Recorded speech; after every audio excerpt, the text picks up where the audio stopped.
તો મિત્રો આપણે લાસ્ટ W/W/V અને V/V આવી જે ત્રણ ટકાવારી જોઈ. હવે મિત્રો આના માટે તો ત્રીજું આ ટકાવારીના બધા સાથે સંબંધ હોય છે, જેમ કે percentage of W/V નો કેપિટલ N સ્મોલ n સાથેનો સંબંધ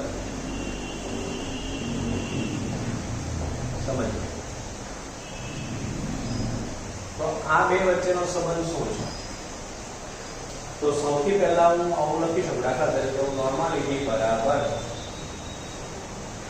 બરાબર. હવે જોઈએ 10 ગુણ્યા percentage of W/V નોર્માલી જે દ્રાવ્યનો સૂત્રભાર, એટલે આપણે એને E કહીએ, હું બધું સૂત્રભારને ઇક્વિલિબ્રિયમ વેઇટ પ્રમાણે E લઉં છું મિત્રો. આના પરથી તમારે percentage of W/V નું સૂત્ર તૈયાર કરવું હોય તો થાય તો આ બંનેનો ગુણાકાર થાય n ક્રોસ E ના છેદમાં 10. તો આ બે સૂત્રો તૈયાર થયા. આ બંને સૂત્રો ખૂબ મહત્વના બનશે, આગળ 12 સાયન્સમાં કામમાં આવશે. આ રીતનું મોલારિટીનું પણ સૂત્ર તૈયાર થાય. મોલારિટી કેપિટલ N 10 ગુણ્યા percentage of W/V. મોલારિટીમાં અણુભારને m dash કહીએ. તો સેમ કન્ડિશન મારે percentage of W/V નું સૂત્ર તૈયાર કરવું છે તો પણ થઈ શકે, કારણ કે V નું સૂત્ર તૈયાર કરશો એટલે તમારે આ બેનો ગુણાકાર થશે મોલારિટી ગુણ્યા અણુભાર m છેદમાં 10.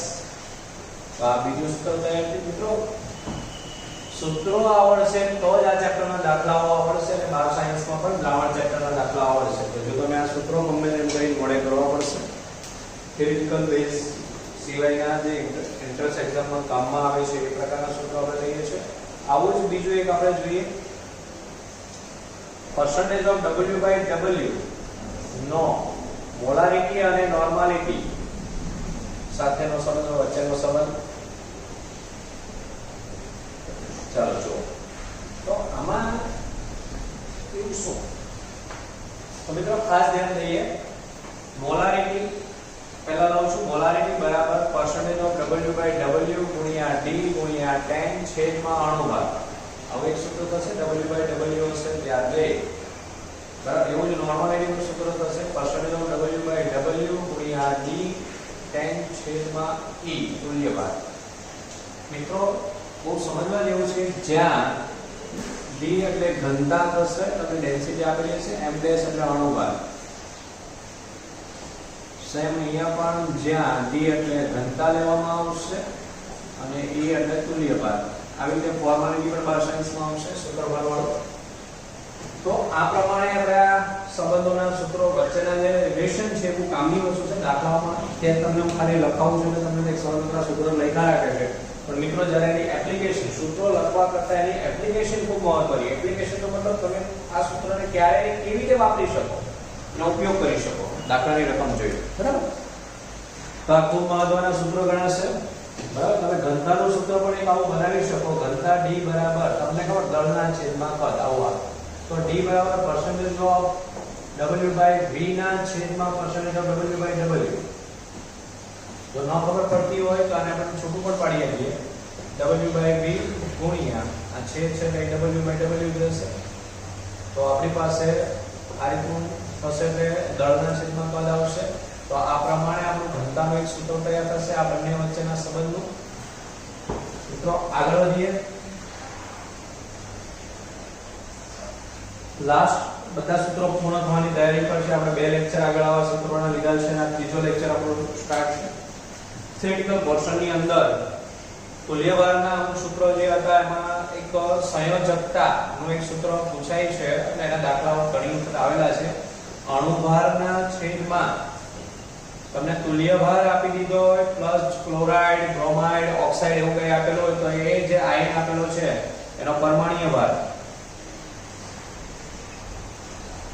પરમાણુ ભાર ક્લોરાઇડ હોય તો 35.5 લખો, ઓક્સાઇડ હોય તો તમારે એનો 16 લખો, આવી રીતે બધું લખી શકાય. મિત્રો અહીંયા ધ્યાન દઈએ, આ સંયોજકતા માટેનું હતું બરાબર છે એક સૂત્ર.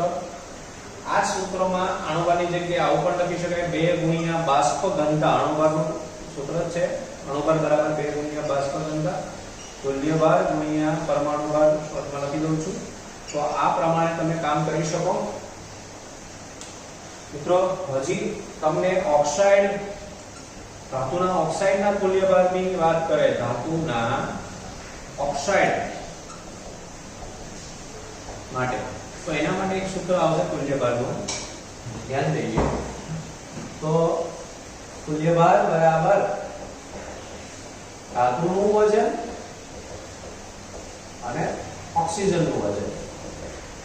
તમને એમ કે 60% ધાતુ છે તો 60 એનું વજન થયું, બાકીનું 40 છે ઓક્સિજન ગુણ્યા 8 ઓક્સાઇડ છે।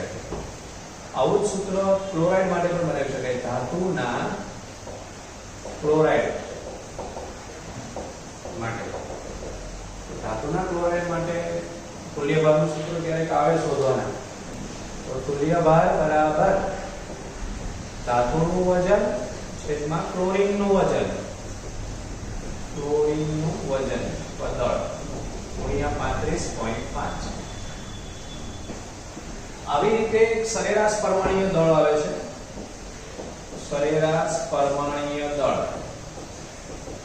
તો પરમાણ્વીય ભાર શોધવાનું સૂત્ર। મિત્રો તમને 3-4 વસ્તુ આપેલી, દાખલા તરીકે એક ઉદાહરણ લો, Fe 54, Fe 55, Fe 56, આવું તમને 3 સમસ્થાનિકો આપી દીધા છે, બરાબર?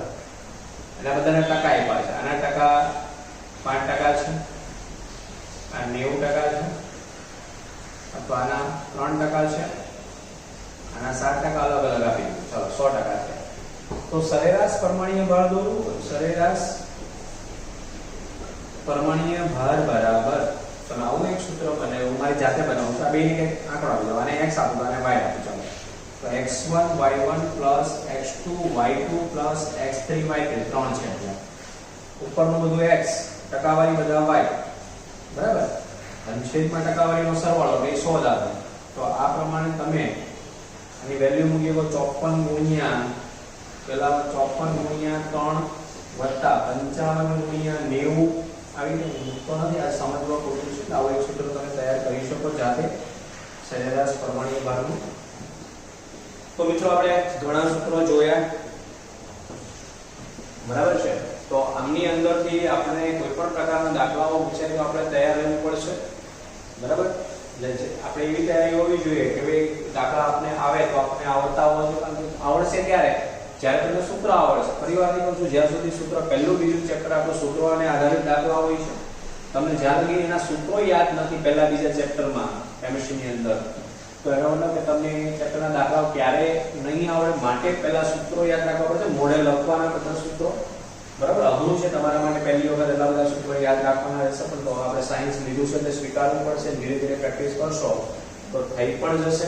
કારણ કે આપણે એવું વિચારવાનું કે આપણી પહેલા લાખો એન્જિનિયરો, લાખો ડોક્ટરો માર્કેટમાં છે, તે બધા બધું કરીને જ ગયા છે, કે કઈ કર્યા વગર ત્યાં પહોંચ્યા નથી, એટલે આપણે પણ આ કરીને ડોક્ટર કે એન્જિનિયર બનશું, બરાબર છે? એવા સપના સાથે જ આપણે અહીંયા આવ્યા છીએ, તો થોડું તમારે સપના સાકાર કરવા માટે જે મહેનત કરવી પડે એ કરવી જ પડશે। તો આ પ્રમાણેના સૂત્રો આપણી પાસે હશે તો આપણે ઘણું બધું કામ કરી શકશું મિત્રો। નેક્સ્ટ આપણે આવીએ રાસાયણિક સંયોગીકરણના નિયમો। ચાલો આનો શોર્ટમાં કેવી રીતે તમારે એમસીક્યુ માં આનો ઉપયોગ હોય, તો પહેલો છે તમારો દ્રવ્ય સંચયનો નિયમ। મિત્રો આના એમસીક્યુ કેવા પૂછાય, હું એમસીક્યુ ડાયરેક્ટલી થિયરી નથી ભણાવવાનો, થિયરી આન્સર તમે કરાવી છે। તો દ્રવ્ય સંચયના નિયમના એમસીક્યુ તમને કેવી રીતે પૂછાય, તો તમને એમ પૂછે કોઈ કાર્બનિક સંયોજનનું દહન થયું, દહનની ચર્ચા થતી હોય, આ ધ્યાન દો, બરાબર? તો O2 ની હાજરીમાં સળગાવવું,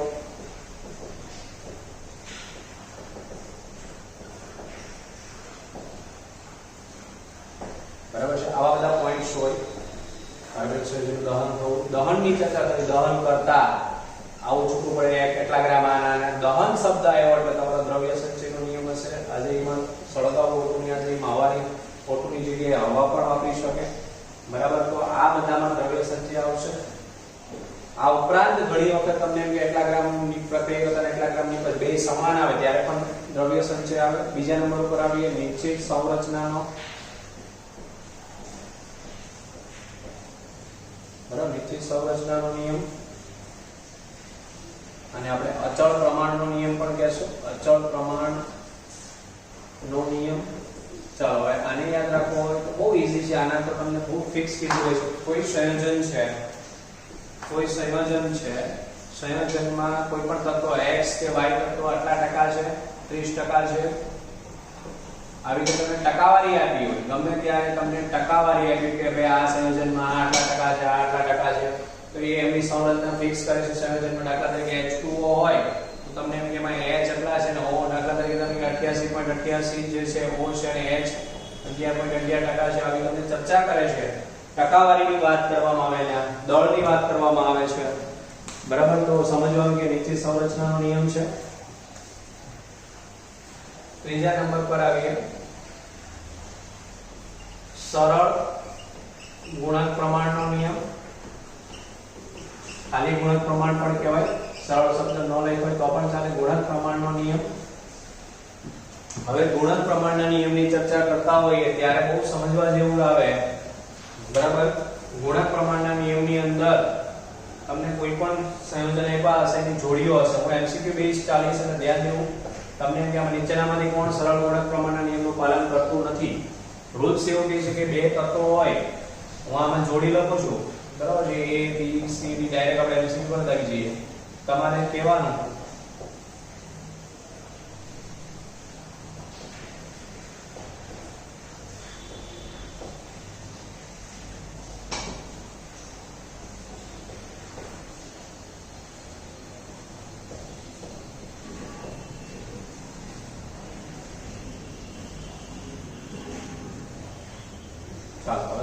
ઓપ્શન આમાંથી કે ગુણક પ્રમાણનો નિયમ કોને કહેવાય, કોણ પાલન કરે છે? આ નિયમનું પાલન કોણ કરે છે? તો મિત્રો આમાં નિયમમાં બહુ સમજવાની, બે તત્વો લેવાના કે ત્રણ તત્વો સરખા લેવાના, બે તત્વો સમાન હોવા જોઈએ સંયોજનમાં, અને એમાં પ્રમાણ અલગ અલગ હોય, પ્રમાણ જુદું હોય એવું આપણે ફિક્સ કરવાનું. ચાલો આમાં Fe છે તો NH એટલે આ તો આવે જ નહીં, બધા તત્વો બેના સરખા જ હોય. આ Cu છે ને આ Ca છે, ચાલો આપણને નહીં આવે. આ N2 છે ને N છે, આવો છે ને આ આવશે, તમારો જવાબ ફાઇનલ. આમાં એક તત્વનું દળ સરખું હોય, બીજાનું જુદું જુદું હોય. દાખલા તરીકે આમાં એક O છે, આમાં એક O છે, પણ એ બેમાં અલગ અલગ. જો આમાં કાર્બન છે ને આમાં સલ્ફર છે, આ નહીં આવે. તો આવી રીતે આના MCQ સોલ્વ કરવાના રહેશે. ચોથું આવશે સંયોજિત ભાર અથવા તો વ્યસ્ત પ્રમાણ નો નિયમ. ચલો આને સમજીએ. સંયોજિત ભારનો નિયમ, વ્યસ્ત પ્રમાણનો નિયમ. આમાં ત્રણ તત્વો આવે. સેમ આના જે બે તત્વોની જગ્યાએ ત્રણ તત્વો હોય, અને ત્રણ તત્વો એકબીજા સાથે સંયોજન, ત્રણ સંયોજનો બનાવે. જેમ કે ત્રિકોણ બને, સલ્ફર, કાર્બન, ઓક્સિજન. તો આ બે વચ્ચે પ્રક્રિયા થઈને SO2 બને, આ બે વચ્ચે પ્રક્રિયા થઈને CO2 બને, અને આ બંને વચ્ચે પ્રક્રિયા થઈને CH2 બને. આવા ત્રણ તત્વો હોય અને એવી રીતે ત્રણ એકબીજા સાથે એક જોડી બનાવતા હોય. બરાબર, હવે બીજું એક ઉદાહરણ લઈએ.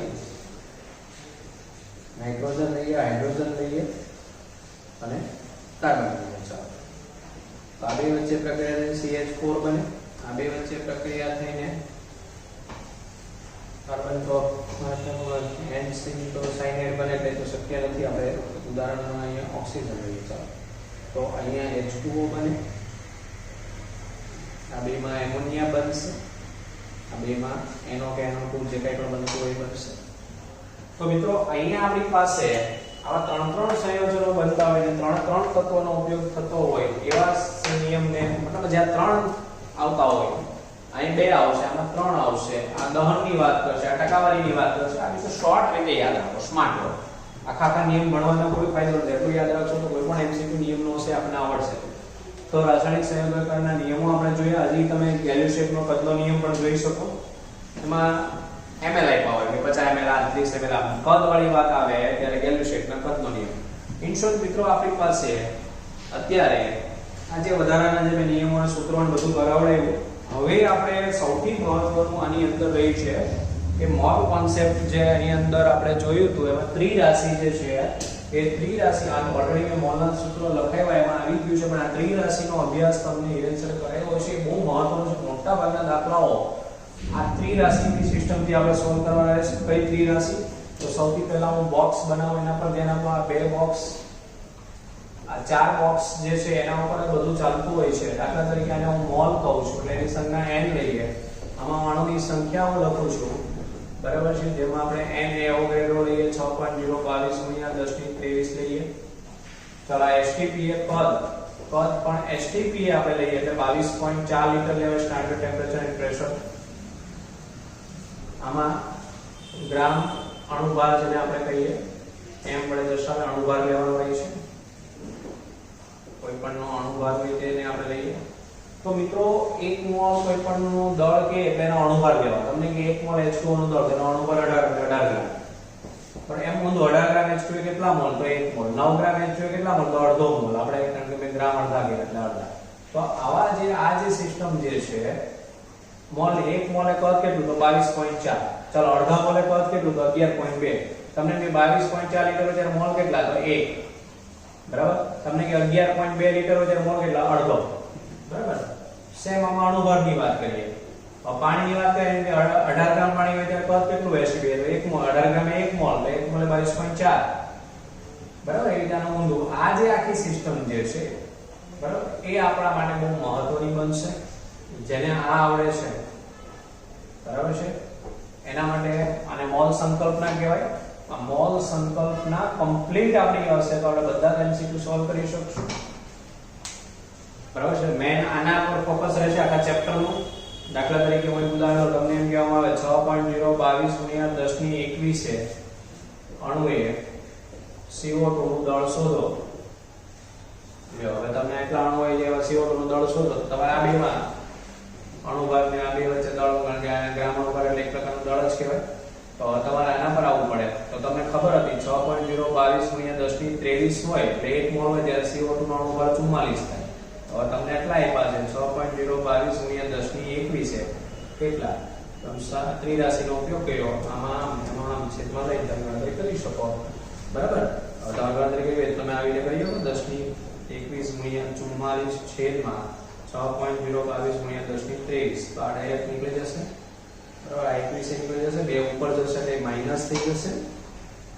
44 ગુણ્યા 10 ની -2 તમે એને 100 વડે ભાગો એટલે 0.44 થાય એટલું તમારું વજન હોય. આવી રીતે કોઈ પણ MCQ તમને પૂછે આ તમે આ બેના સંબંધનું પૂછો, આ બેનું થાય આ બેનું થાય, કોઈ પણ નું પૂછે તો તમને આવડતું હોવું જોઈએ. તો એ તમારા માટે કામનું બનશે. કારણ કે આ જ્યાં સુધી મોલ સંકલ્પના તમને નથી આવડતી ત્યાં સુધી બધું જ નકામું છે મિત્રો. બરાબર. એટલે પહેલા સૌથી પહેલા મોલ સંકલ્પના કમ્પ્લીટ કરો. મેં બહુ ઈઝીલી એક ક્વેશ્ચન કર્યો. આ ઘણા બધા ક્વેશ્ચન બનશે. બરાબર છે. જે આપણે સીટ આપશો એમાં બહુ બધા ક્વેશ્ચન હશે ને આપણે સોલ્વ કરવાના રહેશે. તો આ પ્રમાણે મિત્રો ખૂબ મહત્વના જે થિયરિટિકલ પોર્શન જે કહેવાય ચેપ્ટરના 3 લેક્ચર આપણે લીધા. કારણ કે હવે આપણે JEE નીટ ભણી રહ્યા છીએ એમાં થિયરી કરતા એમનો એપ્લિકેશન હોય છે એનો ઉપયોગ અમે મોટા ભાગે કરતા હોય છે. કારણ કે થિયરી તો તમને જે સર NCERT ભણાવે છે એ ભણાવવાના જ છે. સ્વાધ્યાયના દાખલાઓ બધું કરાવવાનું. પણ આપણે બહારનું જે એન્ટ્રન્સ એક્ઝામમાં જે આવે છે JEE એનો લેક્ચર હું લઉં છું. તો JEE નીટના લેક્ચરર તરીકે મારી ફરજમાં તમને પહેલા રિવિઝન કરાવવું પડે થોડું ઘણું. એટલે મેં રિવિઝન કરાવ્યું બધું.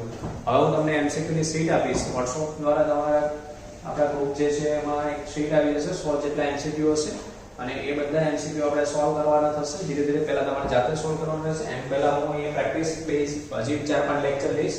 કારણ કે મોટા ભાગના દાખલાઓ છે અહીંયા હું બોર્ડ પર પહેલા ગણાવી દઈશ. બરાબર. પછી એના લેક્ચરો જોઈને પછી તમને શીટ મળશે અને એ શીટ પ્રમાણે તમારે કામ કરવાનું રહેશે. Thank you.